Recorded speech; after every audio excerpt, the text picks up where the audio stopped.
Different chemical reactions को आप उनकी स्पीड और हीट चेंज के आधार पे कैसे बांट सकते हो और उनमें म्यूचुअल कोरिलेशन क्या होता है। नमस्ते, मेरा नाम मनदीप दलाल है और इस लेक्चर में हम इन्हीं प्रश्नों के उत्तर खोजने की कोशिश करेंगे।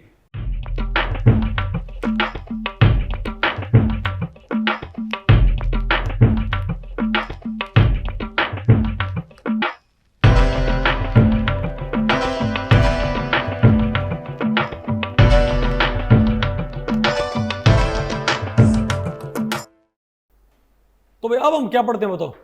Classification of chemical reactions on the basis of speed and heat change. अब देखो, आप जो रिएक्शंस हैं उनको दो तरीके से बांट सकते हो। एक तो बताओ क्या, आप कहोगे भाई अगर हम केमिकल काइनेटिक्स पढ़ रहे हैं तो हमको सिर्फ स्पीड ऑफ द रिएक्शन के बेसिस पे रिएक्शंस को बांटना चाहिए, हम हीट चेंज के बेसिस पे क्यों बांट रहे हैं भाई? क्योंकि जो हीट चेंज को स्टडी करने के लिए आप जो रिएक्शन कोऑर्डिनेट डायग्राम पढ़ते हो ना, समझ गए बात, उससे स्पीड ऑफ द रिएक्शन भी अफेक्ट होती है। क्या? उससे स्पीड ऑफ द रिएक्शन भी अफेक्ट होती है। तुम दोनों ही तरह के क्या पढ़ लेंगे, क्लासिफिकेशन। तो भाई इस टॉपिक को हमने टोटल दो सेक्शंस में डिवाइड किया है। पहले हम क्या पढ़ेंगे, reaction types on the basis of speed of the reaction. फिर आपने क्या पढ़ना है, reaction types on the basis of heat absorbed और रिलीज्ड। तो पहले हम क्या पढ़ेंगे, reaction types on the basis of speed of the reaction. देखो भाई, आप स्पीड ऑफ द रिएक्शन के आधार पर आप रिएक्शंस को तीन कैटेगरीज में डिवाइड कर सकते हो। एक होती हैं स्लो रिएक्शंस। क्या होती हैं? एक होती है हमारे पास तो कौन सी भाई, मॉडरेट रिएक्शंस, और एक होती हैं फास्ट रिएक्शंस। ठीक है, अब जो हमारे पास क्या है, स्लो रिएक्शंस। स्लो रिएक्शंस क्या होती है? जो रिएक्शंस पूरा होने में, अब भाई अगर कोई रिएक्शन क्या रिवर्सिबल है तो, और मैं आपको बताऊं भाई ऑलमोस्ट सारी रिएक्शन क्या होती है, कुछ एक्सटेंट तक क्या होती हैं, रिवर्सिबल होती हैं। ठीक है, तो वो कभी भी पूरी तरह से कंप्लीट नहीं होती, और 99.99 क्या हो जाए, कंप्लीट। नहीं बात आपको पहले पड़ी, लेकिन उसको हम क्या बोल देते हैं कि भाई रिएक्शन क्या हो चुकी है, कंप्लीट। तो कोई रिएक्शन भाई पूरा होने में अगर हफ्ते, महीने, साल ले ले भाई, तो क्या है, स्लो रिएक्शन, जो भाई बहुत ही स्लोली होती है। जिस रिएक्शन जहाँ पर भाई रिएक्टेंट्स के और स्पीड ऑफ द रिएक्शन से मेरा मतलब क्या है पर भाई, कि रिएक्टेंट का प्रोडक्ट के अंदर कन्वर्ट होने का रेट, कि भाई रिएक्टेंट प्रोडक्ट के अंदर किस स्पीड से कन्वर्ट हो, तो उसे हम क्या बोलेंगे, स्पीड ऑफ द रिएक्शन। इसको मैथमेटिकली हम आगे जस्टिफाई करेंगे भाई, फिर इसको हम आगे नहीं है मैथमेटिकली फॉर्मुलेट करने की ट्राई करेंगे इस चीज़ को। लेकिन फिलहाल तो आप मानो भाई कि जिस रफ्तार से रिएक्टेंट्स कन्वर्ट होते हैं प्रोडक्ट के अंदर, इजंट इट, कि रिएक्टेंट प्रोडक्ट के अंदर कैसे, किस रफ्तार से कन्वर्ट होते हैं। ओके, तो आप ये बताओ भाई, अगर रिएक्टेंट का प्रोडक्ट में कन्वर्जन बहुत फास्ट है तो हम क्या बोलेंगे उसको, फास्ट रिएक्शंस। बहुत फास्ट मतलब भाई with in fraction of seconds, समझ गए बात, तो हम क्या बोलेंगे, फास्ट रिएक्शंस। और भाई अगर मान लिया भाई वो मॉडरेट स्पीड पे है, अरे भाई रीजनेबली मेजरेबल स्पीड पे है, उसे हम क्या बोलेंगे, मॉडरेट रिएक्शंस। अगर बहुत स्लो तुम क्या बोलेंगे उसको, स्लो रिएक्शंस। समझ गए बात। तो तीन तरह रिएक्शंस हैं, स्लो रिएक्शंस, मॉडरेट रिएक्शंस और भाई फास्ट रिएक्शंस। स्लो रिएक्शंस बहुत स्लोली होती है। कोई एग्जांपल इसका भाई, क्या भाई, जैसे कि भाई रस्टिंग ऑफ आयरन, आपको बताओ भाई रस्टिंग ऑफ आयरन काफी टाइम ले लेती है ना, इवन उसको भाई मंथ भी लग सकते हैं उसको, है ना, अरे आयरन को, लोहे को जंग लगने में, इजंट इट। अब बताओ क्या मॉडरेट रिएक्शन हो तो क्या होती है, बोलो भाई। जैसे आपका क्या है, हाइड्रोलिसिस ऑफ केन शुगर, समझे बात, ये क्या बताओ भाई, अरे भाई ग्लूकोज और फ्रुक्टोज। ठीक है, ये बताओ क्या है, अरे भाई केन शुगर क्या कर दिया अपने, हाइड्रोलिसिस। ये बताओ क्या है, ये क्या भाई बहुत, ये मॉडरेट स्पीड पे होती है। ठीक है, और एक क्या होती है हमारे पास, फास्ट रिएक्शन। अगर भाई रिएक्टेंट्स कन्वर्ट होते हैं प्रोडक्ट के अंदर लेकिन बहुत एक्सट्रीमली फास्ट, क्या बोलेंगे उसको, फास्ट रिएक्शंस। इसका एग्जांपल देखो आप भाई, यहाँ पर एग्जांपल देखो, वो तो कौन सा एग्जांपल है, ये देखो AgNO3+ NaCl से क्या बनता है, AgCl और NaNO3। ये दोनों प्रोडक्ट्स भाई बहुत फास्ट बनते हैं इमीडिएटली, रिएक्टेंट्स आपने मिलाए नहीं कि क्या बन जाएगा, प्रोडक्ट। ओके, तो इन क्या बोलेंगे। अब इनको स्टडी करने का तरीका क्या होता है, जो क्या होती है, स्लो रिएक्शंस और कौन सी होती हैं, स्लो रिएक्शंस और मॉडरेट रिएक्शंस। इनको हम जो सिंपल क्या होते हैं इंस्ट्रूमेंट, इनके भाई सिंपल इंस्ट्रूमेंटेशन की क्या होती है रिक्वायरमेंट, इनको सेम टाइप्स ऑफ इंस्ट्रूमेंट से आप स्टडी कर सकते हो, मॉडरेट को भी और स्लो रिएक्शंस को भी।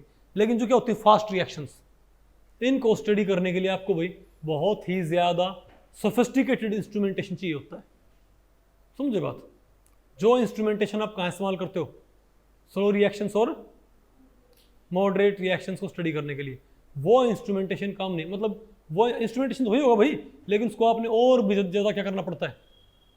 बोलो भाई, मान लिया आपने क्या मिलाए रिएक्टेंट्स, और जो मेरे पास क्या है प्रोडक्ट, वो इतना स्पीड से बनेगा कि आप चेंज इन कंसंट्रेशन नोट नहीं कर पाओगे। रिएक्टेंट्स का प्रोडक्ट के अंदर भाई कन्वर्जन इतना स्पीड से होता है कि आप चेंज को आप rate of change of concentration को आप मेजर नहीं कर पाओगे।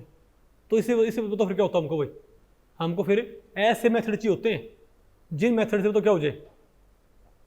बोलो भाई, हम कंसंट्रेशन का बहुत फास्ट चेंज है, कंसंट्रेशन भाई क्या, अगर हमारे पास क्या है प्रोडक्ट, तो उसकी कंसंट्रेशन इतनी रफ्तार से बढ़ती है कि भाई हम उसके चेंजमेंट को स्टडी नहीं कर सकते सिंपल इंस्ट्रूमेंटेशन के। उसके लिए फिर आपको नहीं है, एक आगे मेथड आएंगे shock tube method, flash photolysis, समझे बात भाई, उन मेथड्स को आपको यूज करना पड़ता है। ओके, टेम्परेचर जंप या प्रेशर जंप।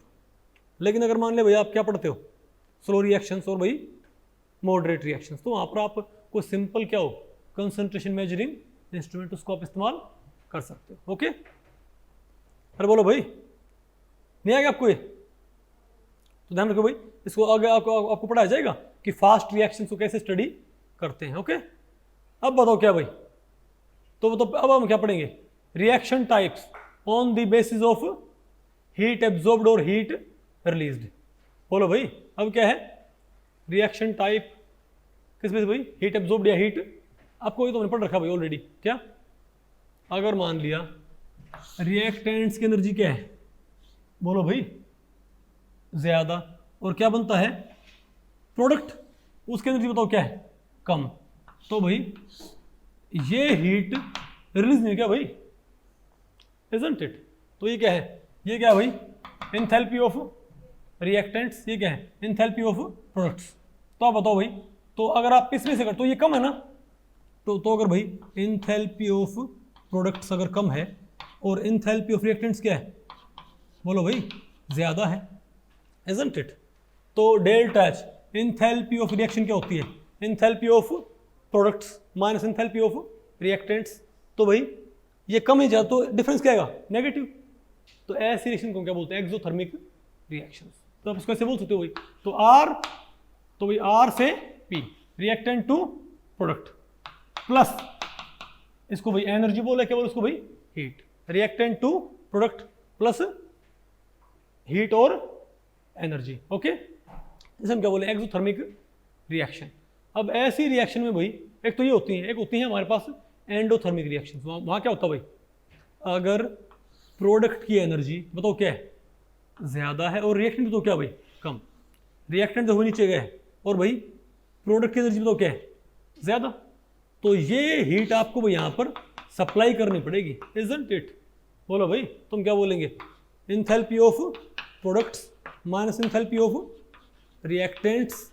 बोलो भाई क्या आएगा मेरे पास अब की बार, ये ज़्यादा है, क्या आएगा ये पॉजिटिव। यानी कि ऐसी रिएक्शन में आपको भाई, और आपको पता है अगर डेल्टा एच क्या है पॉजिटिव, मतलब आपने हीट सिस्टम को सप्लाई की है, और डेल्टा एच क्या है भाई नेगेटिव, तुम क्या बोले तो भाई कि हीट सिस्टम से रिलीज हुई है, इजंट इट?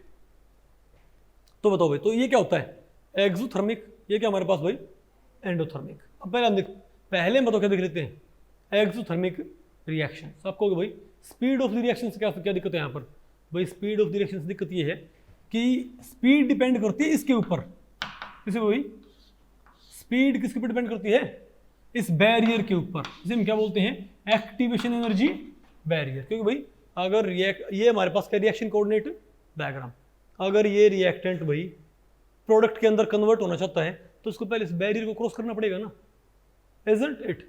और इस बैरियर को क्रॉस करने के लिए अब रिएक्टेंट्स की एनर्जी ये है, तो इतनी एनर्जी को हमको सप्लाई करनी पड़ेगी भाई, इजंट इट? तभी जाके क्या बना पाएगा भाई प्रोडक्ट। नहीं बात आपको पहले पड़ी क्या?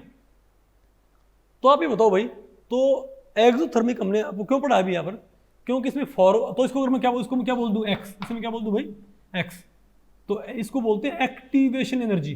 तो इसको मैंने क्या बोल दिया एक्स, इसे मैंने क्या बोल दिया बताओ भाई वाई, समझ गए बात। तो इस रिएक्शन में एक्स तो बताओ क्या होता है, एक्स तो क्या होता है एक्टिवेशन एनर्जी, ठीक है।